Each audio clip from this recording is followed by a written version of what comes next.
Welcome, everyone. Hi, I'm Holly Corbett. I'm the Director of Content for Consciously Unbiased, an organization that advances belonging in the workplace. So tomorrow is Equal Pay Day, which signifies how far into the new year the average woman must work to be paid what the average white man was paid the previous year.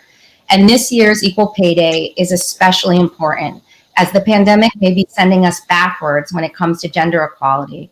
And I'm so passionate about this topic as the mother of a 6-year-old daughter, and frankly, heartbroken about a lot of the statistics that I've been reading about in the news. So I just wanted to give you a little background information about what the research shows us. So women have left the workforce at a rate 4 times higher than men during the pandemic, with Black women and women of color leaving at higher rates. We know that the fact that the majority of caregiving responsibilities continuing to fall on women's shoulders is a huge factor underlying women being pushed out of the workforce. We know that women and people of color make up the majority of the frontline workers. So before we start, I just want to acknowledge all of you who identify as women for how hard this year has been. We honor the frontline workers who kept us going through the public health crisis. We honor the caregivers who have taken on homeschooling duties when schools shut down and/or who have cared for aging parents or sick family members. We honor the child care providers who have gave parents the opportunity to keep working. We honor the women in this country and around the world who remain largely responsible for the unpaid work of raising the next generation. We know so many of you are tired, and we see you. There are strength in numbers, and that's why bringing us together to have conversations like this one is so important. So here's what the research shows about why we're having this Equal Pay Day conversation in 2021. Women on the average make 82 cents on the dollar for what a white non-Hispanic man makes. However, the wage gap widens based on race and parental status. Many women need to work even longer to catch up to men's earnings. According to the National Women's Law Center, Asian American and Pacific Islander women make 85 cents on the dollar. White women make 79 cents. Mothers are paid 70 cents for every dollar paid to fathers, and again, that gap widens based on race. Black women are paid 63 cents, Native American women are paid 60 cents, and Latinas are paid 55 cents. So at the rate we're going, it will take more than 250 years to close the gap, according to the World Economic Forum. And this isn't only a social issue, it's also an economic issue. Closing the wage gap could add $2.1 trillion to the US economy, according to a McKinsey Global Institute report. So we have some truly amazing women here today to talk about Equal Pay Day and what needs to happen to close the gap. So let's introduce our guests. Can we have each of you start out by saying who you are, what you do, and why this work of gender equality is personally important to you? Tina, do you want to start? Oh, happy to. Thanks for having me. So Tchen, I am the president and CEO of Time's Up Foundation and Time's Up Now, where we're working both to stand with survivors for survivor justice and to work for safe, fair, and dignified work for all, because that's what we need in order to have workplaces where sexual harassment doesn't happen in the first place. Prior to coming to Time's Up, I've been a lawyer my entire career. I did 8 years in the Obama White House as executive director of the White House Council on Women and Girls and as chief of staff to First Lady Michelle Obama. And why do I work on this? Look, I've been working on gender equity issues my entire career, going back to the 70s. It is the thing that I think has fueled, I've seen it in my own life, in my own career, the gender discrimination, the battles that you have to fight. I was a single working mom my whole career. It was my passion in the White House, which I shared with Valerie Jarrett, who co-chaired the White House Council on Women and Girls with me because she was a single working mom, and with the President and Mrs. Obama, who entered the White House having been young working parents of young children and understanding the challenges. So it was very much something we tried hard to work on in the Obama administration. We didn't exactly have Congress with us, as Fatima knows, through the struggle. But I stay optimistic right now. I think we are at a moment, the silver lining in the statistics you laid out, Holly, for what has happened in the pandemic is that this problem that we have had around equal pay and the challenges for working women have been laid bare for everyone to see in this last year. And we are at a moment, I hope, where companies and public policymakers will start to make the transformational changes that we need to really have a 21st century workplace. Absolutely. Thank you. Fatima. Hi, I'm Fatima Goss-Graves. I'm president and CEO at the National Women's Law Center here in Washington, D.C. And the work of the Law Center is really gender justice work. We advocate for new laws and policies. We bring cases to enforce those laws, and we engage in broader cultural conversations. But this work is also very personal to me. It's personal to me as someone who sort of grew up in a justice-minded house with this idea that you could sort of be whoever you wanted, but you had to fight for it. And so I've taken that that feeling into everything I do. Tina mentioned this last year where we have had unprecedented awareness of care challenges and what it looks like when you don't set up women in particular for long-term success. I've felt those care challenges quite acutely, as many people know. And, we may have a special guest who enters in or not during this conversation, but it is also deeply felt by almost everyone I know in this period. And that is both a crisis challenge, but it is also a true opportunity. Thank you. Mandy? Hi, good morning, good afternoon, good evening, everyone. I'm Mandy Bynum, Laughlin, she, her pronouns, coming to you from the West Coast, home of the Coastal Miwok. I am the CEO and co-founder of the Race Equality Project, and I am a recovering techie, built sales teams at several companies that went public, and have lived the experience of being the onlyest in the room many, many times, and being that unicorn, if you will, of someone who's, both a leader, who's a Black, who's a woman, who's an investor, who's an advisor. There unfortunately are not many of us, and I have lived through times of discrimination that I didn't realize were happening, and I have spoken out for others and pay the consequences for those. So I am just in awe of all of the women in the room and everything that y'all have done to move this whole thing forward. So thank you for having me. Thanks for being here. Maria? I'm Maria Marukian, and I'm the president and founder of MSM Global Consulting. We're a women-owned small business that focuses on organizational culture transformation with a specific lens around diversity, equity, inclusion, intercultural competence. And we've done a lot of work over the last few years focusing on issues of gender equality and intersectionality. And so I always bring that focus with me. A lot of the work that I do is not only training and consulting, but also coaching women leaders at every level of their organization, and talking with them about some of the barriers that they have to face in order to sometimes just even have a place in the room. For me, this is work, just as with everyone else, is not just a job, a profession. I believe it's also a call to action.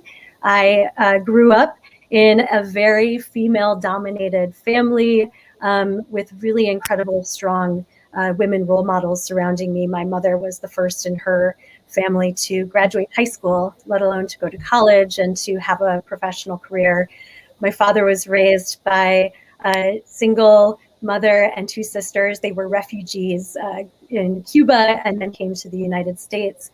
So several times over had to sort of start over, and surrounded by a number of women who really showed me what leadership looks like. And yet I also recognize on a daily basis how much I've internalized the biases and the conditioning that tell me what and who I'm allowed to be and not allowed to be. And so that's something that I'm always fighting against, not only for myself, but also for my two young daughters, making sure that we can create a culture and a society that is truly equitable. And I also recognize that because of who I am and what I was born with, I identify as white, I'm cisgender, I'm heterosexual. I grew up a US citizen in a middle income family. So I have got a huge trunk of privilege that I carry with me. And so I think what has really stood out to me in the last couple of years is the shift in conversation when we talk about gender equality, when we talk about gender bias, that we need to also pay attention to the fact that this is not a universal experience. And women of color and women in the LGBTQIA community, women who are coming from different socioeconomic backgrounds, are having significant struggles that often many of us are not aware of. And so we really need to educate ourselves. Thank you for having me. Thank you. Yeah, absolutely. And we definitely want to circle back and kind of do a deeper dive into those issues today. Eve, welcome. Hi, everyone. Nice to see you. I like to say, I try to keep my head down. I'm also a lawyer. I did not set out to be a gender division of labor specialist, but due to a breakdown in my home over a text my husband sent me that said, "I'm surprised you didn't get blueberries." 9 years ago, that day changed my life. And what it did for me was recognize that the home is the last frontier of feminism. And ironically, that frontier is so close to us, and a lot of companies don't want to touch it because they say to me all the time, "I don't want to get involved in people's homes." Well, guess what, companies? You're involved in people's homes already through bias and pay gap issues and many other ways. So let's get involved in people's homes in the right way. And I will say the home is super dangerous because a male leader, he said to me that he was divorcing over a glue stick. I thought my marriage was ending over off-season blueberries. So what we need to recognize, right, is that private lives are extremely public issues. And so the silver lining, as we just said, you said earlier, is the fact, Tina, right, that this pandemic has laid that bare. And so I also feel super optimistic now that we have a chance to have conversations that are not about off-season blueberries and glue sticks, but actually about maternal bias, wage gap issues, the burdens we put on single mothers in this country, and et cetera, et cetera. I love that. Personal, private lives are public issues. And you're right, that definitely has been amplified during the pandemic. And I touched on this a little in the intro, but what are some ways that the pandemic has sent us backwards when it comes to gender equality? I'd love to hear just a little bit more about that.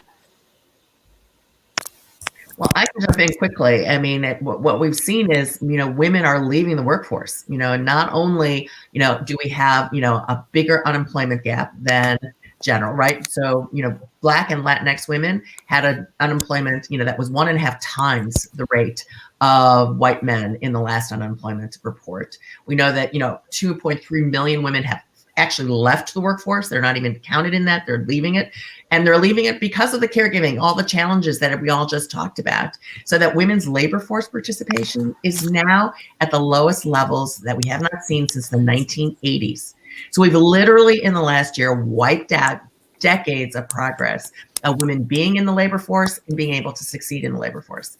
And one other statistic that just breaks my heart: last summer we did a survey in the middle of the pandemic. Little did we know it was only going to be the middle of the pandemic in that year. And 6 months ago, Latinx and Black women reported, over half of them reported they had less than $200 in their bank accounts. That was 6 months ago, on how to survive. And goodness knows where they are now, which is why I'm so grateful that the rescue package is now passed. At least give people some immediate break. But now we need to actually do the long-term reform that needs to happen to bring us back. Mm-hmm. Yeah, if I could just add a couple of additional things, because one of the things that we saw is that the pandemic amplified a lot of challenges that were, of course, already present, right? So one of those challenges is that women made up a huge share of the lowest paid jobs. And some of those jobs went away entirely as the sectors closed. You saw that in hospitality and leisure and in those fields where those jobs aren't coming back. And women have been disproportionately let go from those fields. So it's that, even in fields that are cutting back, women are less likely to retain jobs. So they didn't have cushion going into this pandemic, as Tina highlights. And so as we think about what it's going to take not only to stabilize us, but to ensure we have a recovery that is equitable, it is a real fierce reminder that we can't we have to join the conversation around job creation, with the quality of those jobs, with the pay of those jobs, to ensure that recovery doesn't reinforce the disparities that have been brought so deeply to light this last year. Mhm. And what might be some of the lasting impacts of the pandemic on gender equality? Like, what's going to happen 5 years from now? I think, as we've seen, when women leave the workforce due to parenting, due to childbirth, it's really hard to get back into a job that is at the same level or higher than where you left because of that gap of experience. And so now with the pandemic, not only do we not see it, we weren't seeing it before, but now those who are working from home, we just still don't see all of the things that are happening in the background because our faces are hiding a lot of that stuff from the distractions that are happening. And so I think that is just compounding the impact of what we have to work, how much work we have to do to revive the system. And as Fatima was saying, it is about job creation, is it about thinking differently? And I think a lot of things, yes, we have had an awakening of sorts over the last year. It is still very surface level. It's still very much on Instagram. It's still very much putting black boxes on Tuesdays. And it's really about doing that important internal work to understand how our adaptive leadership skills can bring back, not bring back, but work towards equal pay once again. Yeah, and I think also during the pandemic, we've seen obviously a real shift to remote work for those of us who are lucky to be able to work from home. And I know as a mom that has been a blessing. But at the same time, I'm wondering what the impact of the shift to remote work might have on pathways to leadership later on. Do you think women may be more likely to choose remote work and then maybe not get face time with top leadership? I'd love to hear your take on that. I'll jump again because go ahead. No, go ahead, Mandy. You look like you were ready. I've talked to a lot of women in the last year who, especially young women who are just getting into the industry and don't have those navigation skills of how to get in front of the right people at the office. And while a lot of those things are now easier because we can book time on people's calendars, oftentimes leaders are making themselves more available because they are more aware. At the same time, there's going to be a time where we have to jump into the office, where we have to make those decisions. And without that experience of navigating a physical office, a lot of people will not know whether they should be working at home or whether they should be going into the office. And we don't know how much of those pressures are going to be coming back. I mean, I have anxiety about it now of like, are we going to have pressure to travel again? Is it going to have the same impact if we're on a panel like this and not in the room together? And there's so many different elements that we will need to consider that we probably don't even think about right now. The only other thing I was going to add is I do think that there will be a sort of new normal that sectors settle into. And one of the questions that I have is whether or not employers will lean into all of the information that they gathered this year, the technology tools that they now have at their disposal to allow people to do what they have been doing, which is care and work. That was the case even before the pandemic, that people were caring and working. It's just that care need was far more invisible.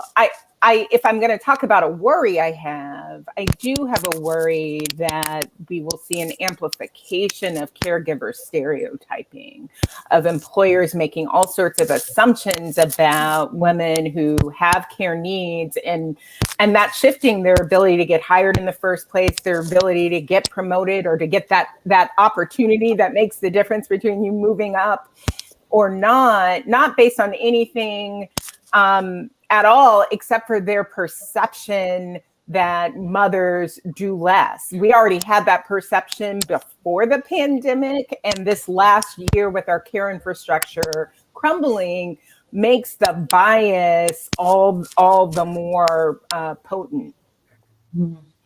And I'll just say one thing about that. I always find it fascinating that we don't always link maternal bias to the wage gap. I don't hear that in every conversation, but I think it's really important, right? Because 5 to 10% of wages, that's what we lose for every child we bring into the world, where men gain 6% on average. That changes sometimes when they ask for the same things women do. So it gets a little more complicated, but that motherhood penalty is about half of the wage gap, right? I mean, of course, if you look at census data, it gets super complicated. But I think it's very important that, as Fatima said, that maternal bias is always linked. And we're always talking about that when we're talking about wage gap issues, because it's one of the strongest discriminations against women on record. And so the only thing I will add is my fear, as Fatima said, to add, is that we just talk about flexibility. But I actually think predictability is the justice issue. Because if you think about the people on the frontline workers, they don't just need flexibility, right? They need predictability of schedules. And that has been missing for a really long time. And it doesn't allow people to have any psychological safety. It doesn't allow people to make any money when you are getting penalized, and especially, and you can't hire caregivers, right, if there's not predictability, because you have to know when you're going to be working if you're going to also be taking care of children. So I think it's really important as a justice issue that we think about as leaders, not just flexibility as a women's issue, but predictability and flexibility as a workplace issue that's available to everyone. Yeah, that's such a good point. Flexibility and predictability. And that actually leads me to Tina. You talk about how the outdated ideal worker norms may be at the root of the pay gap. Can you kind of unpack that for us? Yeah, no, absolutely. In fact, today, and in conjunction with Equal Pay Day, Time's Up, our Impact Lab is releasing a new report that actually really looks at not attitude change, which is where we've actually worked for many years on trying to change attitudes around the maternal penalty, the caregiving assumptions, when actually what we want to do is look at things like behavioral design, right? Let's fix the system that people are operating in and stop trying to change people's brains on it. And that actually is what contributes to the wage gap. Eve is right. We took a look at its ideal workers. This is the way we've organized work for over a century, based on what a man looks like, right? The ideal worker is the person who will always come to work no matter what, who fits in with the culture, right? Who is, a good guy to work with, who has that kind of esprit de corps that you want. That's what we've designed all our scheduling around, all our pay and promotion around. That's how we evaluate people. And when you look at, what that does to women, the wage gap gets created over time over your career. It starts when you get hired at a lower wage at the beginning because of the hiring practices are wrong. It grows when you are unable to meet the expectations of the ideal worker because you've got demands at home. You don't have predictable scheduling. You don't have an ability to have paid leave. And then it grows even wider when you get to the top of the scale because you've been unable to meet the ideal worker expectations, so you don't get promoted. So what we're proposing in this paper is let's shift the paradigm. Let's start talking about ideal workplaces. What do we want our workplaces to be structured as that will get the most out of all of our employees, that will make everybody productive? And we've actually laid out 9 different things that companies can do in each of the areas of hiring and recruitment, work hours, and scheduling, and on promotion to really design them. So I'll give you an example. In scheduling and hiring, instead of setting things up so that the worker has to come to you to sort of say, I need my paid leave, right? I need leave now because I'm about to have a child, or I've got an elderly parent at home. And you started a negotiation with the manager. Do I need 2 weeks? Do I need 4 weeks? Do I need 12 weeks? Actually set a standard. You get 12 weeks. You meet those criteria, you get 12 weeks or you get 16 weeks, whatever it is. So you're not penalizing the worker. You're not setting that expectation up. You're not giving them that moment where the mom is asking for that. The manager, to Fatima and Eve's point, he thinks in his brain, okay, she's not that committed to the job because she's really asking me for 16 weeks. I know it's what we say everybody wants, but really a person dedicated to the job would only ask for 5 weeks. right? Set the expectation and reward that manager, not based on whether somebody took only 5 weeks of leave, but whether their people took 16 weeks of leave, and then the men and the women took the 16 weeks of leave, and make that standardized. So that's the default that everybody works for in the system, rather than the default that sets you up for having the attitude of a mom penalty, or even a dad penalty if a dad is going to take paternal leave. So that's like a design feature where we're not trying to change the manager's mindset. We're going to change the expectation in the workplace. And then that is going to actually start to attack that 50% or more of the wage gap that happens because women get segregated into lower paying jobs over the course of their career. You can tell I'm kind of excited about this because I think it's a real shift in how we think about this. Let's stop trying to get inside people's heads and change how they think. Let's change the reward structures inside how we organize work. And it's a real way to start now, finally, in 2021, creating workplaces that actually work for workers, for the workers that we have in the 21st century, not the workers who we had at the time of the Industrial Revolution 150 years ago, which is really the way work is currently organized right now. So I urge everybody to, you can get it. And, if you text now at 30644, for Time's Up, or go to our website, you can get the paper called, From Ideal Worker to Ideal Workplace. I'm doing it right now. Wonderful. And it just exemplifies why legislation is so important, because, unconscious bias training, people do it all the time and think that things are done. But yet the systems in which that unconscious bias is happening are not changed, so people are allowed to fall into the same habits. And what I think is so great about what you were saying, Tina, is, I tell my mom all the time, there should be legislation that in every woman's piece of clothing, there should be pockets, because we carry phones too, and big phones and big wallets and big pieces too, and sunglasses. But like, what I mean by that is that's what we're doing with the Race Equality Project. It's what are the practices that you have in place? What are the systems? What are the accountability measures that you have in place that are not worrying about what people's minds are going to change or be like, because that is a waste of time. It's going to take us 250 years, but we can build a rocket pretty quick. And so why do this? We have to fix the things that are easy. And it's also why it's so important that we have legislation around board membership, because I go into these leadership meetings all the time and they're like, well, we have diversity on the board, but then someone can come back and say, but you have to have 2 women. You have to have 2 women. And they're like, okay. And then before they know it, they have better healthcare systems. They have better representation in their boardrooms. They have better funding and better revenue, all because they have that 20% of diversity in the room. So important. Well, I want to say, Jump in. Well, I was just going to say, first, I'm with Mandy on mandating that our dresses have pockets, because I think that it is game changing. But the other sort of neutral rule where we have some evidence is working already is around the locations around the country that have passed laws prohibiting salary matching. Basically, the practice of your new salary is based on that salary that you had in your last job. And what we know is that the early research is showing that it is reducing both race and gender pay gaps. And that is because, women and people of color, we carry past pay discrimination with us from job to job. So actually having employers decide what this job is worth and what level of experience or whatever they want is a solution to one of the solutions to the pay gap. Mm. So it's harder to change individual minds. So put the systems in place to shift the norms in the workplace and in our culture. And that'll in turn create those cultures that will help eventually to eliminate biases over time. And Mandy, definitely, I never buy pants without pockets now. So thank you for that. Fatima, so speaking of legislation, it's been nearly, 60 years since the Equal Pay Act was passed into law, and that made it illegal for employers to pay unequal wages to men and women who perform substantially equal work. Can you help explain how the Paycheck Fairness Act would strengthen that legislation?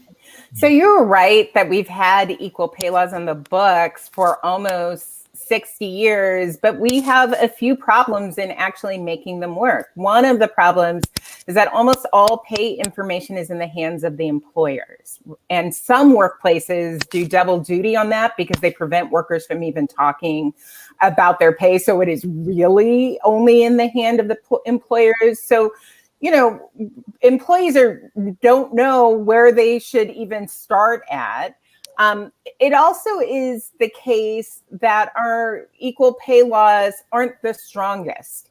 And as a result, for some employers, it is cheaper to take the risk that you're going to pay somebody unfairly because you can expect both to not get caught in doing it, or if you do get caught, the penalty is not that much. And so what the Paycheck Fairness Act really does is it changes some of those incentives. It brings more transparency into pay setting practices. Workers would be able to talk about their pay. It gives more, employers would report information to the EEOC so that they both look at their data likely before reporting, but even that the EEOC has more information.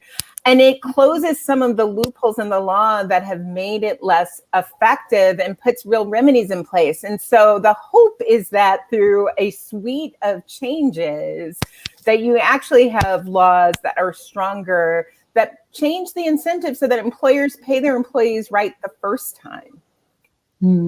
So the Paycheck Fairness Act really helps monitor metrics and holds companies more accountable. That's right. That's right. And it also has that provision that I just talked about, where it basically says you can't ask about an employee's prior salary to set their new wage. You set the wage on some other factor that is actually about the job. Mm-hmm. Right, because we'll never close the wage gap if we're looking at legacy and what people have been paid in the past. Businesses don't have to wait for public policy to catch up to close the gap. I'm wondering, what are some examples of ways businesses can lead the charge? And Maria, I'd love to hear from you. Absolutely. So I really appreciate the fact that so much of this conversation is focusing on systemic change. I think a lot of the challenges that we've seen is there's performative allyship, there's a mandatory unconscious bias training. Everybody leave your biases at the door. And obviously that doesn't work. In fact, sometimes it actually backfires. So the systemic change process, I think, really requires us to take a deeper look at all of the structures across the organization that are impacted by these biases.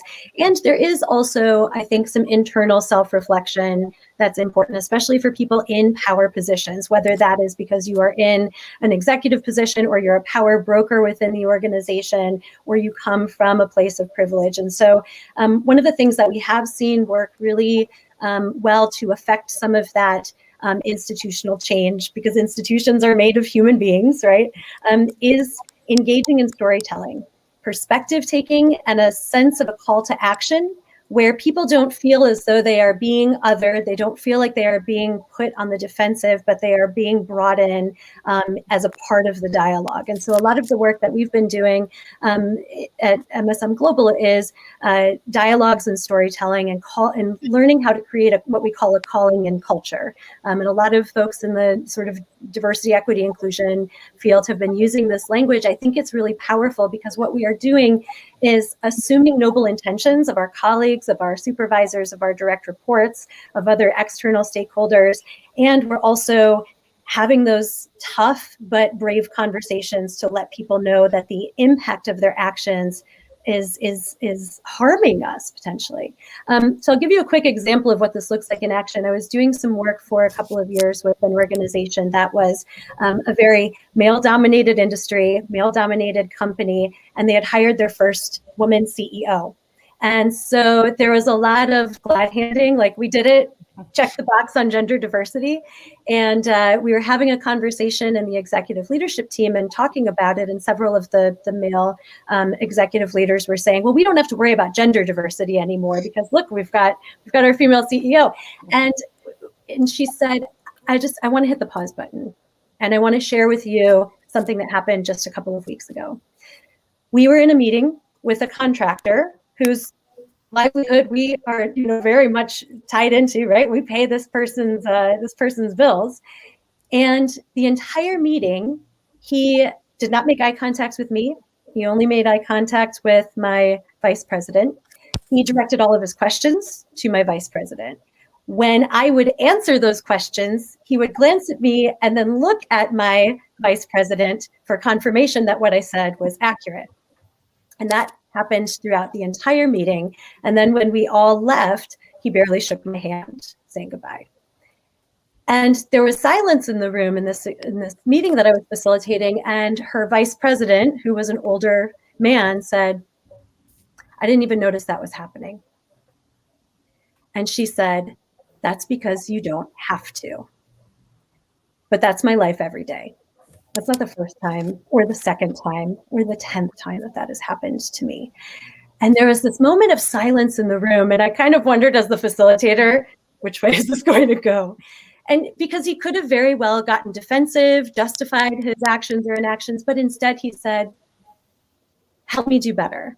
Help me to know what to say or do when that happens again, not if, but when it happens again, so that I can be an ally for you." And I wanted to just stand up and applaud in that moment, but it was a really powerful opportunity for the group to collectively talk about ways that they could ensure that they were elevating the voices of their leaders who were often not being represented. And they subsequently not only started doing that for the CEO, but actually looked at where else across the organization are we perhaps ignoring or discounting the voices, or just not taking more of an advocacy role to elevate the voices of women, of LGBTQIA folks, of people of color. And so it really started to shift the culture of the organization because we started with the leaders and they had this moment of clarity that their inaction sometimes was having a negative impact on those who are often targeted. So I offer that because I think that in order for us to do the systemic change and for it to be lasting, we also have to find a way to open people's eyes up and give them an opportunity to see how their behaviors can have a positive impact. I love that. And I think your point about storytelling is so important. So, I mean, there has to be change on the systemic level. There also has to be work that we do as individuals. And a lot of that comes from storytelling to help other people understand maybe some of the experiences of people in the workplace. And Eve, I talked with you about this when you were talking about the time bias. And we were talking about like, well, first of all, I wanted you to say, what is the time bias? And then how do you even have conversations surrounding the time bias that women face in a way that doesn't put your partner, for example, on the defensive? Well, that is exactly what Maria was just saying about storytelling. I think we have to examine the stories we tell ourselves as well and recognize that we have been conditioned in an environment, right? I mean, we come in conditioned in a certain environment, and the core finding of fair play, it didn't end at, glue sticks and blueberries, but it became this idea that as a society, we view and value men's time as if it's finite, like diamonds, and we treat and we value women's time as if it's infinite, like sand. Now that sounds super esoteric, but what I mean by that is you see it in the workplace all the time, right? God forbid women enter a male field, right? So salaries will automatically go down, right? Because our time, have you ever seen an ad that says breastfeeding is free? That is number one, it is not free, but it is free if you actually think women's time is infinite, right? And so what I was noticing was how insidious these, what I call toxic time messages were, the stories women were telling themselves. And so that's where I come at this work by saying that home is the last frontier of feminism, because these were things that, again, with a ton of privilege as being the parent of a child of a single mother, I was a parental child. I vowed I was going to have an equal partner in my home. I'm a Harvard trained mediator. I'm trained to use my voice. And still I ended up taking on 2/3 or more of what it takes to run a home and family, the care work and the housework, a statistic I did not even know I was living, or that it was happening around me. How do I not even know that there is something called the mental load, the second shift, invisible work? And so what it came down to was that I was conditioned to say to myself, either my husband makes more money than me in my hetero cisgender gender norm dynamic, And so I should be taking on more, picking up the phone from the school when they call my kid is sick. My job is more flexible. These are all toxic time messages because flexibility, we found in studies, is in the eye of the beholder. No matter what job a woman has, she says it's more flexible than her hetero cisgender partner, her husband. Women often said to me, I'm a better multitasker. I'm wired differently for care. And finally, I think, well, the two most insidious was in the time it takes me to tell him, her, they what to do, I should do it myself. And my favorite was, yeah, we're both two colorectal surgeons, but my husband's better at focusing on one task at a time, and I can find the time. So I guess what I'm here to say on Equal Pay Day is, unless we're Albert Einstein and we know how to fuck with the space-time continuum, which we don't, there's just a different time expectation over how women are supposed to use their time. And so often what it means is that men, even men who are consider themselves equal partners, right? They are doing so much less. And we're seeing a 153% increase in unpaid labor of women during the pandemic. And what that means is that on a daily basis, when I get 1 to 4 hours less of time, right, then that automatically means that my male husband gets time to work out, finish his PowerPoint deck, be the ideal worker Tina's talking about. Whereas I'm doing things in service of my household till my kids go to bed, right? And that doesn't even get into the outsourcing conversation that white feminism has literally been built on the backs of outsourcing to women of color. So again, you can tell I'm really passionate about it the way Tina was. But I really honestly believe that if we recognize that all time is diamonds, that women's time is really just 24 hours in a day, and we get just as much time choice over how we use our day, then back to the reframing the cultural expectations that we have, if we can take our time back, or as Maxine Waters says, right, reclaiming our time. But I don't mean that by taking a walk around the block.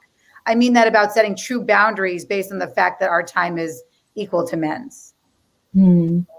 So on an individual level, I know. time. I'm going to try not to be personally attacked by Eve's analysis of all the different things we tell ourselves about our own time. I've told myself every single one of those points that you just made. And Fatima, I will say, it makes me tear up because to this day, I still remember getting that neuroscientist when my toxic time message was, I'm better, I can do it all. Not because I grew up in a sexist household, but because I didn't need a man, because I saw my mother do it all. When I thought I was a better multitasker, it was this older white male neuroscientist that changed my life when he said, no, there's no gender difference in multitasking. But imagine, Eve, that we men could convince you women that you're better at wiping asses and doing dishes. How great for my golf game, my tenure. And so I think that was the day, other than the blueberries, where I had the hardest time. And so I appreciate you all coming on my 9-year journey with me in 5 minutes. But this was how 9 years took me 9 years of work to break down the 44 years of conditioning that had kept me into those roles, which ultimately, as we said, lead to all the things Tina was talking about in your beginning of your career, your messy middle, and at the promotion at the top.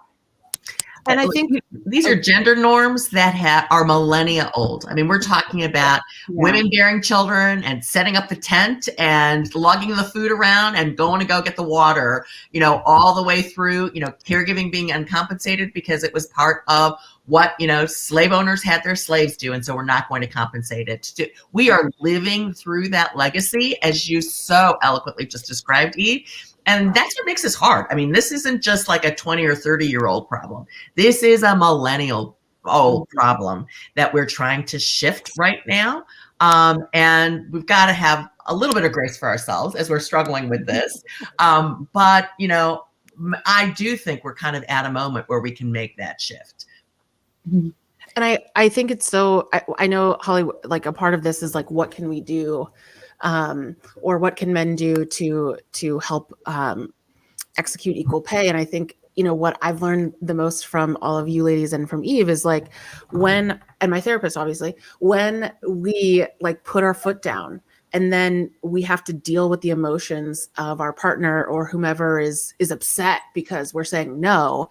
Like, that's work too. And like pushing through that. And when I asked to see, the pay of my other managers and like dealing with the backlash of that, but in the back of my mind, I'm saying I'm doing it not for myself, but for the 10,000 women who are behind me. And if I can't do it, how can I expect them to do it? And saying no when my husband scheduled a dentist appointment for my kid this morning and said, "Can you take him?" I was like, fuck no. Good on you. Good on thank you for finally scheduling the dentist appointment. But that doesn't mean that you can assume that I can take him. What I think what you're saying is like it's all up. We as women have to know that it's not our fault that we're conditioned. It is our responsibility though to fight and advocate for ourselves, because if the reason that we are here is equal part all genders being complicit in your own oppression, as Eve says. Mm-hmm. Yeah. And I just wanted to say, and I don't want to take up too much more of my voice, but I just wanted to say this is not, we can acknowledge the systems and also take agency in our own lives. That's all. It's a both and. I don't believe it's an either or. So I appreciate you, Mandy, saying there's a huge connection between you setting that boundary and saying, I will not be taking my child to the pediatrician or the dentist every single time, right? And also recognizing that an hour holding our child's hand in the pediatrician's office is just as valuable as an hour in the boardroom. Right. And that's a society that Tina and Fatima, why I follow your work so closely, that you've been fighting for all these years. But we do have to give ourselves grace, because that connection is the hardest one to fight for and to make, as Mandy, you so beautifully said. And I do think it is learning to value the caregiving duties. I think traditionally that just hasn't been valued enough. I'm curious, with the new stimulus plan, there's a check going out for parents, a stimulus check. Do you think that might shift the way we perceive caregiving? Well, it's a start, and Fatima knows, because we're actively working on this. So the rescue plan that just passed has a lot of things. It's got that stimulus check. It's got the earned income tax credit. It's got, a sort of a tax incentive for small businesses to, voluntarily give their employees paid leave, but it is not, as we call it, real paid leave, because it is not a national system of, mandatory paid leave for everyone, which, remember, we are one of only 2 industrialized countries in the world without such a national, family leave, paid leave policy at all. So what we're looking for in this next recovery bill, right, the step 2 that, has been starting to be talked about, is how do we rebuild the economy? And we need to, if we're going to invest in roads and bridges and infrastructure, which everybody's talking about, construction jobs, male-dominated jobs, we need to at the same time invest in a caregiving infrastructure, which we have never had in this country. For too long, this country believed that, as we've all been talking about, figuring out your own caregiving situation, whether it's childcare or elder care or your own self-care, was your problem as a worker, not your employer's job, not public policy job. We are shifting that. We need to shift that mentality and look at caregiving like a public utility. It is as necessary to get a worker to their job as making sure they have a road to drive on, is that they have affordable care that they can access when they need to access it.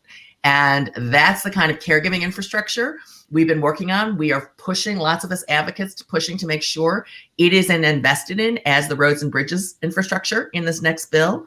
And we've actually issued a study from Time's Up last month that demonstrates, if you take the Biden-Harris campaign promise of a $70 billion a year investment in caregiving, that will generate 2 million jobs a year, $220 billion of economic activity a year. And that doesn't even count the fact that these are jobs that will actually allow somebody else to go to work and stimulate the economy. So it is more stimulative, more shovel ready. These are the jobs that are held by Black, brown, and Asian women predominantly that we need to invest in. And so I'm hoping everybody watching this, now is the moment, right, to push your member of Congress, to push policymakers to really make that investment in this recovery bill. Amazing. Yeah. And I mentioned in the beginning that closing the wage gap isn't only a social issue, it's also an economic issue, which you just spoke to, Tina. Can anybody share any other benefits to closing the wage gap to the workplace or society at large? Well, One of the reasons why closing the wage gap and addressing equal pay is so very popular. I mean, cross party lines, cross parts of the country, cross gender. People want action that actually will mean that that their families, that income earners and their families are paid fairly and paid more, right? That when you have partners together, men and women, men don't like the idea that their women in their lives are underpaid either. It is not an issue that is at all partisan. But in terms of the businesses, that I think businesses actually understand that they culturally do better when people believe they are being paid fairly. You talk to any employer, they would not sort of fight you on that basic premise.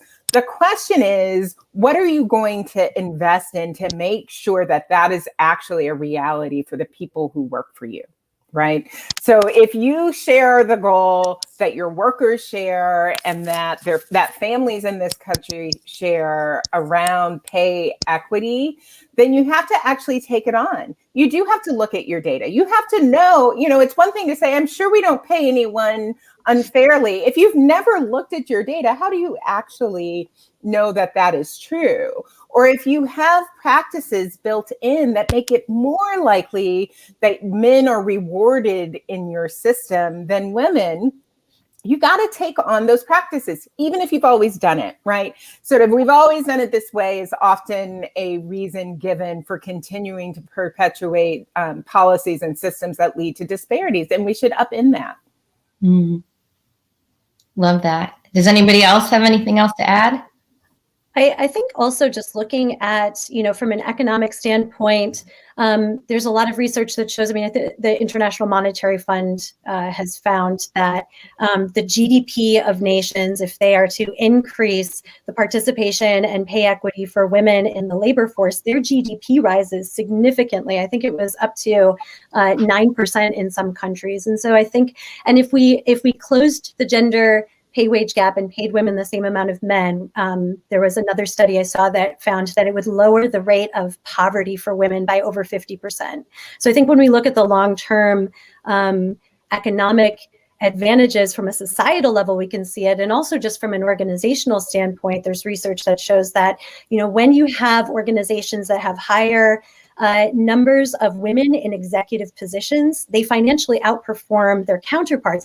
And that gap is on a yearly basis is increasing. And so if we think about the trajectory of the future and we look at what's going to set the highest, organizations apart in terms of not only financial benefit, but also top talent and sustainability, I think the numbers speak for themselves. It seems absolutely ludicrous for anyone to say, oh, we don't need to focus on this. To Fatima's point, I think it's also, again, bringing it down to within the institution, how do we question the existing structures?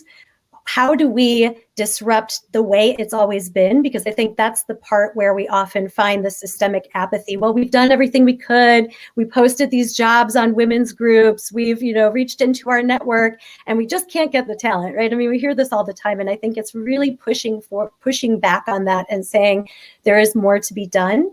And we're not going to accept that's the way it's always been.